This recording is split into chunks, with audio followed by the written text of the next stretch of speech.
Which conversation, I guess, will I be allowed to sit in? Trainings? Oh, you were going through was just a little bit of time in your life where you just thought that, get me out of here. Am I right? Yeah. That happens, sweetheart. That's normal. We are human. We all are human. I'll stay behind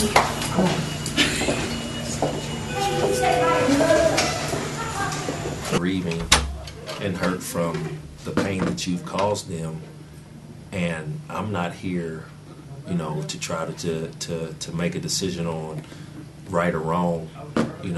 I'm just here because I have children, and my son or my daughter could easily be in their shoes, and I just felt by my presence being here, like I say, helping their rehabilitation process was just something that crossed my fingers and came on up. So when you're talking to a kid that has murdered someone, it's really hard for them to really care about what you're saying. Yeah. So that's why the point that I want to get across is they're still might be going through a process themselves of the crime they committed, and then also the families and stuff that it happened to. So when people see this article and find out that I did come up here, there's going to be both sides of the story. Oh, I know. So it's just that I've been all around, and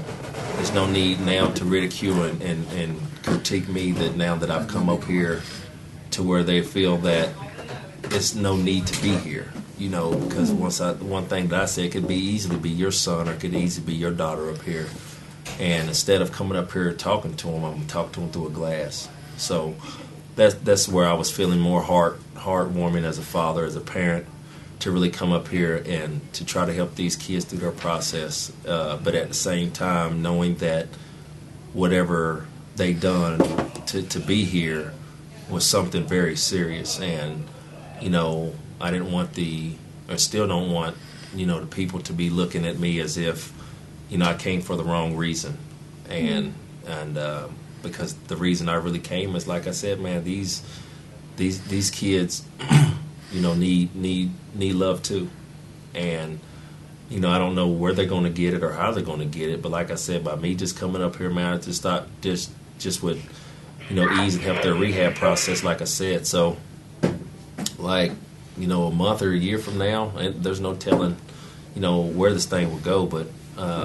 One thing is, I was very happy to come up here and talk to the guys and the young ladies, and if they didn't take anything from it, oh well. But as long as I came up here and gave it what I had, and that's what's important. And look at my life as far as the fame and fortune, to think that my road and my path to get to where I am was so easy. I've been in jail before. I've been in those orange suits before, and those guys probably wasn't even born then. If they were just in diapers. So I just wanted them to really get an understanding that we're on the same plane and we're on the same playing field. And that was just basically my message of just letting them know that I've been in their shoes before, to know that, when you're in, a jail cell, or when you're in that pod and you're really thinking it's woe is me and nobody really cares, that somebody really does care about you, and whoever the loved ones that are coming to see you through that glass, that's who really care for you. So like I said, I've been in those shoes before, not as severe as the crime that they committed, but I've had my shares and run-ins with the law and being in jail and lockdown and things like that. So that's the things that I wanted to share. By me to be able to take a licking and keep on ticking is basically another message that I want to also portray to these kids also, because like I say, the stumbles in the road that they may have, it's not the end of life. The only thing that I really worry about is the effect that they've already had on families and their own family. That's really something that I care about. I was asking guys about how much they write, how much they tell their significant, not significant other, but their loved ones that they really love them and they appreciate them. Things like that I think is important, because when these young kids come to, juvenile jail, the first thing, they're not even thinking about, love. They're sitting there thinking about, get me out of here, and what am I doing here? What the hell are you looking at? Don't be in my space, things like that. So a lot of confusion and a lot of chaos has started just over maybe a word or two. And by me being here, I was just letting them guys know, man, that life is more than just a couple words. So like I said, man, it's going to be a lot of criticism, I already know, for me being here. But like I said, man, I've been through a lot, and I really don't care, because I know I'm here for the right reason and not the wrong reason. Like I said, man, I don't really want to be judged for being here, because a lot of people will look at this thing and think it's a bad thing for me being here. But at the same time, these kids are going to get released out into the streets soon. And for them not to be rehabilitated, and like I say, I'm not the answer. I am not the answer. All I'm saying is, it was brought to my attention that these kids and a lot of other kids around the state of West Virginia look up to me. And by me being here, it was just something to see if something would work. And that's, like I said, to help through their rehab process of trying to perk them up to make them better men when they get out here into society. Not to where people are looking at me looking at a guy that might have killed somebody, 10, 15 years ago, and sitting up here thinking that that's okay to do, because that's not why I'm here. Like I told those guys, man, y'all have hurt a lot of families. And I made that very clear that that's not what I'm here for.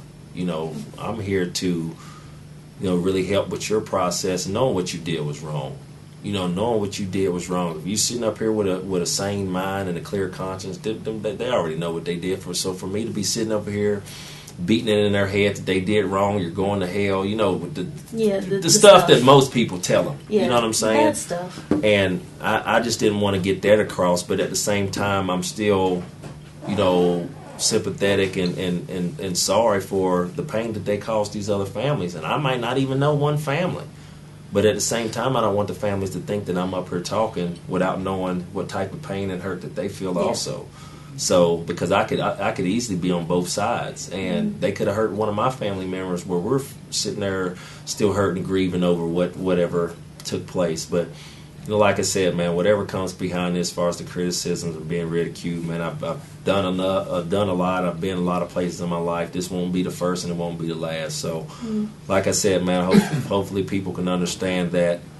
I do a lot of charity work in the state of West Virginia, and not every time it's going to be, a good thing. But I think the results could be a good thing.